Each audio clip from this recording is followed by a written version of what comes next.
ધોરણ 10 વિષય વિજ્ઞાન એમાં આપણે જીવ વિજ્ઞાનમાં દેખવાના છે પ્રકરણ 5 જૈવિક ક્રિયાઓ। હવે આ વાત કરીએ તેમાં શું આજે આપણે દેખવાના છે તો કે કણકો અને સેપકોનો તફાવત। મેં તમને પહેલાં જ આખો વિડીયો આની પર બતાવ્યો છે, લગભગ 26 મિનિટ 31 સેકન્ડનો કંઈક વિડીયો છે।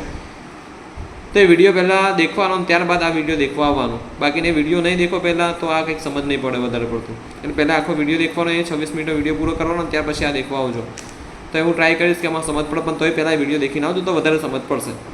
કર્ણકો અને સેપકો તો આપણે વાત કરીએ હરખી વાતમાં તો કે હૃદયના ઉપરના બે ખંડકોને શું કહેવાય છે? કર્ણકો કહેવાય છે। શું કહેવાય? કર્ણકો। અને હૃદયના નીચેના બે ખંડોને શેપક કહેવાય છે। જેમ કે આપણે આખું હૃદયવાળું ભણી ગયા હતા, તે ઉપર જે આ બે ખંડો હોય છે તેને કર્ણક કહેવાય। આ ડાબું કર્ણક, આ બાજુ જમણું કર્ણક, અને આ બાજુ આ વાત કરીએ આ ડાબું ક્ષેપક ને આ જમણું ક્ષેપક। આ મેં ટ્રીક પણ તમને આપેલી, અત્યારે ફરીથી ટ્રીક આપું છું કે યાદ કરવું હોય તો શું કરાય એને કે સાહેબ મને ઉપર નીચેમાં તફાવત ખબર નહીં પડતી, હું ઘણી વખત ક્ષેપક ઉપર કરી દઉં, ઘણી વખત કર્ણક નીચે કરી દઉં છું, તો ભૂલ ક્યાં પડે? તો આપણે ટ્રીક મેં આપેલી કક્ષ એટલે એમ તમારે એક કક્ષા નહીં કહેતા, કક્ષા કઈ ધોરણ 9 ધોરણ 10 કક્ષ રૂમ ઓરડો, તેને યાદ રાખવાનું। આ કક્ષ નામનું ટ્રીક યાદ રાખ। કક્ષ તો ક પહેલાં કર્ણક પહેલાં આવે ઉપર આવે ને ક્ષ નીચે ક્ષેપક, આ ટ્રીક યાદ રાખવાની।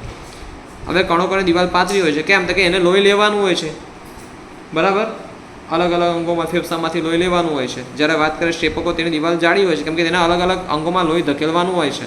ઓકે, એની દિવાલ કેવી હોય? જાડી હશે।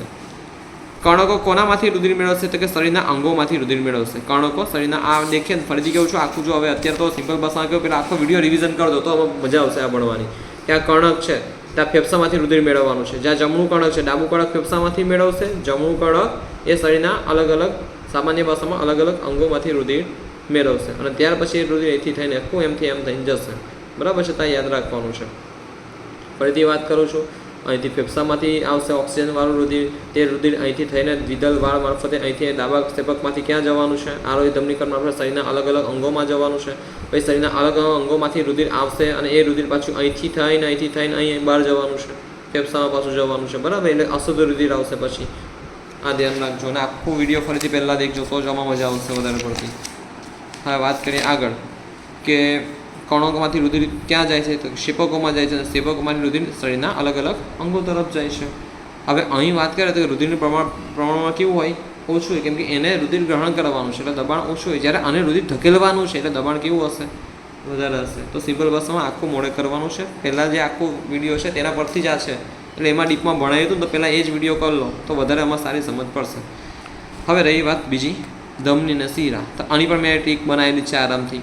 ધમની અને શીરા બંને આઈએમપી છે, ધ્યાન રાખજો આ બંને તફાવત, બરાબર છે? આગળ બી આવે છે ઘણું, પહેલાં આજે આ તો કરીએ। ધમની તો હૃદયથી અંગો તરફ રુધિર લઈ જતી રુધિરવાહિનીને શું કહેવાય? ધમની કહેવાય। જ્યારે અંગોથી હૃદય તરફ રુધિર લઈ જતી રુધિરવાહિનીને શું કહેવાય? શીરા કહેવાય। હા ને, કે એવી કોઈ પાઇપ છે જે હૃદયથી અંગો તરફ, જો થોડું આવે ટ્રીક પણ મેં આપેલી કે ધમની શીરામાં કન્ફ્યુઝ થાય કે હૃદયથી ધમની તરફ કે હૃદયથી અંગો તરફ કે અંગોથી હૃદય તરફ, કન્ફ્યુઝ ના થવાય એટલા માટે ટ્રીક આપેલી। જો આ ધ અને હ થોડો મળતો આવે છે, હા ને, ધ અને હ આવીને મળતો આવે છે, આ ટ્રીક આપું છું, બરાબર? કે તમે તો કન્ફ્યુઝ ના થાવ। તો ધ અને હ મળતો આવે તો પહેલાં હૃદયનો હ આવવો જોઈએ, બરાબર? હૃદયનો દ હ આવવો જોઈએ, ને દ હૃદયથી અંગો તરફ શું લઈ જાય? બ્લડ લઈ જાય। એવી પાઇપ છે, એવી નળી છે, એવી રુધિરવાહિની છે, તેને ધમની કહેવાય। જ્યારે હું વાત કરું અંગોથી હૃદય તરફ રુધિર લઈ જાય, બ્લડ લઈ જાય, તો તેવી રુધિરવાહિનીને શું કહેવાય? શીરા કહેવાય છે। હવે અને અંગોથી હૃદય તરફ રુધિર લઈ જવાનું, ક્યાંથી ક્યાં? હૃદયથી અંગો તરફ રુધિર લઈ જવાનું, એટલે હૃદયથી એમ ધકેલવાનું, હૃદય તો આટલું અમથું આવે, અને કેટલા બધા અંગ આવે, એટલે એને ધકેલવાનું હોવાથી એ રુધિર કયા દબાણ વહન પામે? ઊંચા દબાણ। કયા? ઊંચા દબાણથી। જ્યાંનું શીરાની વાત કરું, શીરામાં અંગોથી હૃદય તરફ રુધિર આવે છે, અને એ શીરામાં રુધિર નીચા દબાણે વહન પામે છે। ધમનીનું ફરીથી વાત કરું, હવે એને દિવાલથી એમ કંઈ ધકેલવાનું હોય છે રુધિર, કે હૃદયથી અંગો તરફ ધકેલવાનું હોય છે, એથી એની દિવાલ જાડી હોય છે ને લચીલી સ્થિતિસ્થાપક હોય છે। જ્યારે શીરાની હું વાત કરું, તેને રુધિર લેવાનું હોય છે, અંગોથી હૃદય તરફ રુધિર લઈ જાય, બરાબર? અંગોથી રુધિર લઈ જાય તો તેની આપણે વાત કરીએ તો તેની દિવાલ પાતળી અને ઓછી સ્થિતિસ્થાપક હોય છે, કેમ કે એને એટલી બધો બળ નથી કરવાનું, એટલે પાતળી જોવાની, એટલી બધી લચીલી પણ નહીં હોય। પછી આગળ વાત કરીએ તો કે અંગો કે પેશીઓમાં ધમનીઓ રુધિર કેશિકામાં વિભાજિત થાય છે, આગળથી અલગ અલગ વેચાય છે। અને વાત કરીએ કે અંગો કે પેશિકામાં રુધિર કેશિકાઓ જોડાઈ શું બનાવે છે? શીરા બનાવે છે। જો આ ધમનીઓ રુધિર કેશિકામાં વિભાજિત થાય છે, ફેલાય છે એમ, બરાબર? જ્યારે વાત કરીએ અહીં રુધિર કેશિકા જોડાઈને શું બનાવે છે? શીરા બનાવે છે।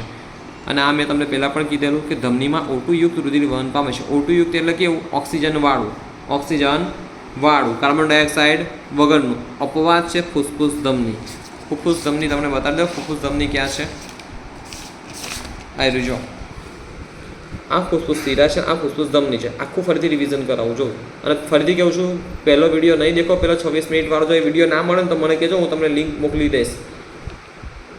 આ ફેફસામાંથી ઓક્સિજનવાળું શુદ્ધ રુધિર ક્યાં આવે છે? ડાબા કણકમાં. ડાબા કણકમાં દ્વિદલ વાલ્વ હોય છે, તે વાલ્વને મારફતે વાલ્વ ખુલે છે, ત્યાંથી એ રુધિર આવે છે. ઓક્સિજનવાળું રુધિર ડાબા ક્ષેપકમાં આવે છે. ડાબા ક્ષેપકની દિવાલ જાડી હોય છે. જો આ દિવાલ થોડી જાડી છે, આ દિવાલ થોડી પાતળી, પણ તોય આ ક્ષેપકની બંનેની દિવાલ આ કણક કરતાં તો એ જાડી જ છે, બરાબર.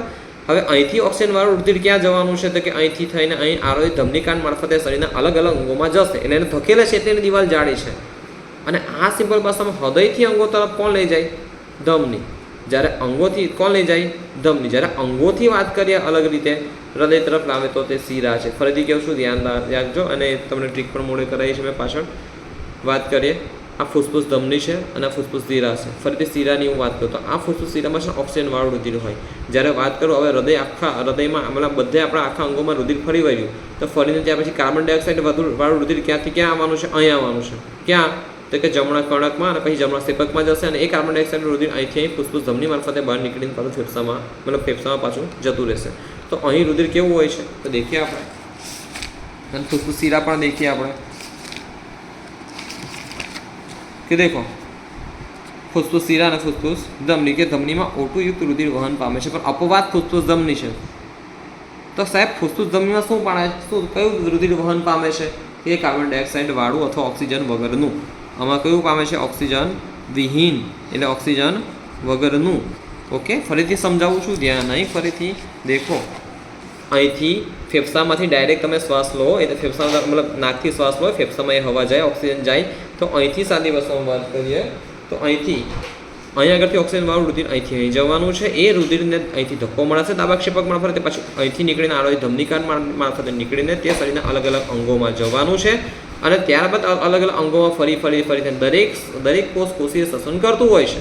તો તે શ્વસન મારફતે એ અહીં આગળથી વાત કરે છે, અહીંથી આવીને વાત કરે તો અહીંથી આપણે વાત કરીએ તો અલગ અલગ અહીંથી આમ ટ્રાન્સફર થઈને એ આપણે વાત કરીએ ઓક્સિજન વગરનું અથવા કાર્બન ડાયોક્સાઇડ વાળું, તે રુધિર આખું ફરીને અહીંથી એમ જવાનું છે. હવે કાર્બન ડાયોક્સાઇડ વાળું હોય એટલે ઓક્સિજન વગરનું કહેવાય, અશુદ્ધ રુધિર કહેવાય. હે ને, ફૂસ્ફૂસ ધમની આપણે વાત કરીએ તેનો અપવાદ છે કે તેમાં કાર્બન ડાયોક્સાઇડ વાળું રુધિર વહે છે. બાકી દરેક ધમની એવી હોય જેમાં ઓક્સિજન વાળું રુધિર વહેતું હોય છે. ઓકે, અને શિરા પણ તેનો અપવાદ છે. ચાલો, ફૂસ્ફૂસ શિરા આ બી ઓક્સિજન વાળું રુધિર લઈ જાય છે. હવે શિરામાં કાર્બન ડાયોક્સાઇડ રુધિર વહન પામે છે. પણ સાહેબ તમે તો પેલું કીધું કે શિરા ઓક્સિજનવાળું રુધિર લાવે છે, કેમ કે અપવાદ છે. શું છે બકા? અપવાદ છે. હે ને, પેલું નહીં આપણે રાખતા હોય છે, પેલું ક્રિકેટ રમતા હોય ને કે ના આ તો દૂધ પાક છે, હે ને, આઉટ થાય તોય નહીં ગણવાનો, એને રમ્યા કરવાનું, કોઈ વાંધો નહીં. પેલો અપવાદ કહેવાય એક પ્રકારનો.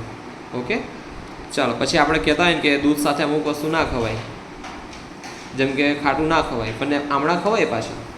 તો આમળા કેમ ખાય? અને આમળાવાળું ચમનપ્રાસ ને એ બધું ખાતા હોય છે લોકો, ખબર છે ને? એ આમળામાંથી જ બનતું હોય મોસ્ટ ઓફલી ચમનપ્રાસ તો. ચાલો, તો આ સિમ્પલ ભાષામાં બંને તફાવત તમારે મોડે કરવાના છે. અને મોડે કરીને સાદી ભાષામાં કહેવું હોય તો આ પેલું આમળાવાળું એ બધું તમને ખાલી એમ જ ઉદાહરણ આપેલું, કંઈક માનતા ના, કેમ કે તમારે આયુર્વેદ મુજબ જે રીતે કરવું હોય તે રીતે ચાલો, તમારા શરીરમાં ઉતરે તો ઠીક છે એ રીતે, પણ ખાલી તમને એમ ઉદાહરણ આપેલું. એવું માનીને ખાવાનું ચાલુ ના કરી દેતા, કંઈક આડઅસર થાય ના થાય, કેમ કે હું એનું કંઈક ડૉક્ટર છે નથી. ચાલો, ધ્યાન આપો અહીં આગળ.